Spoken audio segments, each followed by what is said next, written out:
தற்போதைய அண்மை தகவலை பார்த்து வருகிறோம்.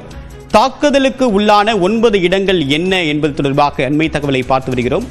பாகிஸ்தானில் இருந்து செயல்பட்டு வந்த லஷ்கர் இ தொய்பா தீவிரவாத முகாம்கள் தாக்குதல் நடத்தப்பட்டதாக முதற்கட்ட தகவல் வெளியாகியிருந்த நிலையில் தற்போது கூடுதல் விவரங்கள் கிடைக்கப் பெற்றிருக்கின்றன. பாகிஸ்தானில் உள்ள லஷ்கர் இ தொய்பாவின் தலைமையகம் தாக்கப்பட்டிருக்கிறது. இந்த லஷ்கர் இ தொய்பாவுடைய தீவிரவாத அமைப்பு செயல்படக்கூடிய பர்னாலா, முஷாராபாத்திலும் இந்த அதிரடி தாக்குதல் நடத்தப்பட்டிருக்கிறது. முக்கியமாக பார்க்கப்படக்கூடிய மிக முக்கிய தீவிரவாத அமைப்பாக கருதப்படக்கூடிய ஜெய்ஷ் இ முகமது செயல்படக்கூடிய பெஹல்பூர், தெஹ்ரா என்ற இடத்திலும் இந்த தாக்குதல் நடத்தப்பட்டிருக்கிறது. ஹிஸ்புல் முஜாஹிதீன் தீவிரவாத அமைப்புடைய கோட்லி முகாம் மீதும் சிக்கல்கோட் பகுதிகளிலும் இந்த தாக்குதல் நடத்தப்பட்டிருக்கிறது. முழுக்க தீவிரவாத முகாம்களாக செயல்பட்ட இடங்கள் அடையாளம் காணப்பட்டு அவர்கள் மீது துல்லிய தாக்குதல் நடத்தப்பட்டிருக்கிறது. இராணுவம் வெளியிட்ட முதற்கட்ட தகவலிலே இந்த தாக்குதல் எதை நோக்கி இருக்கிறது? பாதுகாப்பு சார்ந்த இடங்களை நாங்கள் தவிர்த்து விட்டிருக்கிறோம், பொதுமக்கள் வசிக்கக்கூடிய இடங்களை தவிர்த்து விட்டிருக்கிறோம், தீவிரவாத முகாம்கள் மட்டுமே எங்களுடைய இலக்கு என்பதை இராணுவம் தெளிவுபடுத்தியிருக்கிறது. இணைகிறார் நம்முடைய சிறப்பு செய்தியாளர் சுசித்ரா. இந்த தரவு அப்படின்றது பாகிஸ்தானுடைய பங்களிப்பு, ஜெய்ஷ் இ முகமது, லஷ்கர் இ தொய்பா போன்ற தீவிரவாத முகாம்களுக்கு பாகிஸ்தான் அடைக்கலம் கொடுத்தது ஒரு பக்கம் தெரிய வந்தாலும் கூட இதை பாகிஸ்தான் எப்படி எடுத்துக்கொள்ளும்? இந்தியா இந்த இடங்களை குறிவைத்து தாக்குவதற்கான அவசியம் என்ன? இது எந்த அளவுக்கு தாக்கத்தை அந்த கட்டமைப்புகள் மீது ஏற்படுத்தும்? நிச்சயமாக இந்த 9 இடங்கள், அதாவது ஆபரேஷன் சிந்தூரின் கீழ் நடத்தப்பட்ட இந்த தாக்குதல் என்பது 9 தீவிரவாத முகாம்களாக இருக்கட்டும், தீவிரவாதிகளுக்கு ஒரு புகலிடம் தரும் மதராசாக்களாக இருக்கட்டும் என்கிற அடிப்படையில் கண்டெடுக்கப்பட்ட ஒரு இன்டெலிஜென்ஸ் மூலமாக கிடைக்கப்பட்ட உறுதிப்படுத்தப்பட்ட தகவல்கள் அடிப்படையில் இந்த ஒரு தாக்குதல் என்பது நடத்தப்பட்டுள்ளது. மிக முக்கியமாக ஜெய்ஷ் இ முகமது அமைப்பை சேர்ந்த 4 இடங்கள் இந்த சிந்தூர் ஆபரேஷன் சிந்தூரில் தாக்கப்பட்டுள்ள. குறிப்பாக அது மர்காஸ் சுபான் அல்லா என்று அழைக்கப்படக்கூடிய அந்த பகவல்பூர் என்ற பகுதியில் இருக்கக்கூடிய, அதாவது பஞ்சாப் மாவட்டம், பாகிஸ்தானுடைய பஞ்சாப் மாவட்டத்தில் இருக்கக்கூடிய பகவல்பூரில் இருக்கக்கூடிய அந்த ஒரு மக்ரஸ் சுபான் அல்லா என்ற பகுதியிலும், அதே போல ஷபாய் நல்லா கேம்ப் முசாஃபராபாத்தில் இருக்கக்கூடிய ஷபாய் நல்லாபாத், சைதினா பிலால் கேம்ப் ஆகிய இடத்திலும் கடுமையான ஒரு தாக்குதலை இந்த தீவிரவாத முகாம்கள் மீது தாக்குதலை நடத்தியிருக்கிறது. மொத்தம் 9 இடங்கள், அதாவது பகவல்பூர் என்பது ஜெய்ஷ் இ முகமதுடைய புகலிடமாக பார்க்கப்பட்டது. அதே போல முரிட்கே என்ற பகுதியில் இருக்கக்கூடிய லஷ்கர் இ தொய்பாவுடைய தீவிரவாத முகாம், தெரா கலான் இருக்கக்கூடிய ஜெய்ஷ் இ முகமது, சியால்கோட் பகுதியில் இருக்கக்கூடிய ஹிஜாபுல் முகாமுதீனுடைய அந்த தீவிரவாத முகாம், அது மட்டுமல்லாமல் லஷ்கர் இ தொய்பாவுடைய ஒரு தலைமையகங்கள் ஒன்றாக பார்க்கக்கூடிய பர்னாலாவில் இருக்கக்கூடிய மர்கஸ் அஹ்லே ஹதீத் என்ற இடத்திலும் தாக்குதல் என்பது இந்தியாவினுடைய முப்படைகளால் செய்யப்பட்டுள்ளது.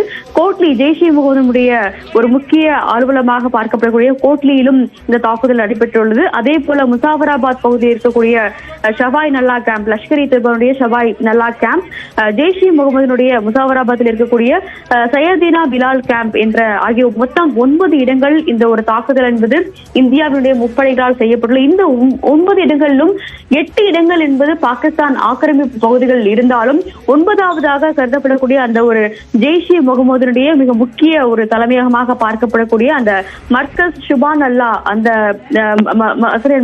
மதரசா என்பது பகவல்பூர், அதாவது பாகிஸ்தானுடைய, அதாவது காஷ்மீரினுடைய எல்லை பகுதியில் இல்லாத ராஜஸ்தான்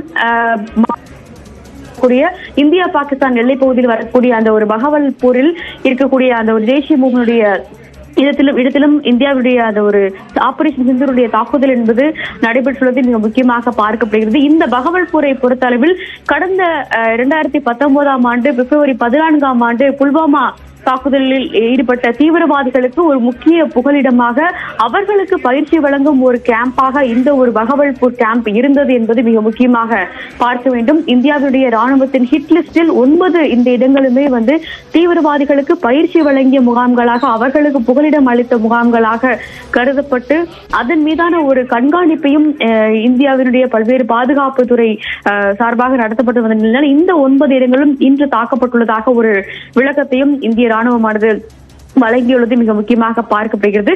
அதே போல அதாவது மர்கஸ் தாய்பா என்று அழைக்கக்கூடிய, அதாவது லஷ்கர் இ தொய்பாவினுடைய புகலிடமாக கருதப்படக்கூடிய இந்த ஒரு முகாமை பொறுத்த அளவில் நங்கல், ஷதன், முர்திகே, ஷெராப்பூர், பஞ்சாப் ஆகிய இடங்களில், பாகிஸ்தான் உள்ள ஆகிய இடங்களில் சுமார் 2000க்கும் அதிகமான லஷ்கர் இ தொய்பாவினுடைய தீவிரவாதிகள் பயிற்சிகளை பெற்றிருக்கிறார்கள். பல்வேறு தாக்குதலில் ஈடுபடுவதற்கு அது ஒரு உடந்தையாக இருந்தது என்ற ஒரு தகவலும் தற்பொழுது வெளியாக இருக்கிறது. அதே போல சர்ஜஸ் தெரா கலான் பெசிலிட்டி, அதாவது ஜெய்ஷ் இ முகமதுடைய ஷகார்கர் என்ற ஒரு பகுதியில் இருக்கக்கூடிய அந்த ஒரு பெசிலிட்டியை பொறுத்த அளவில் பல்வேறு ஒரு தீவிரவாதிகளுடைய இன்ஃபில்ட்ரேஷன், தீவிரவாதிகள் பூதல் என்ற ஒரு பகுதிக்கான ஒரு சிறப்பு ட்ரைனிங் முகாமாக இந்த ஒரு தெரா கலான் ஒரு மர்கஸ் என்பது பார்க்கப்படுவது மிக முக்கியமாக பார்க்க வழக்கம். இந்த ஒரு பிரைமரி ஹெல்த் சென்டராக தெரா கலானுடைய இந்த ஒரு கிராமத்தில் சர்ஜல் இருந்தாலும் அது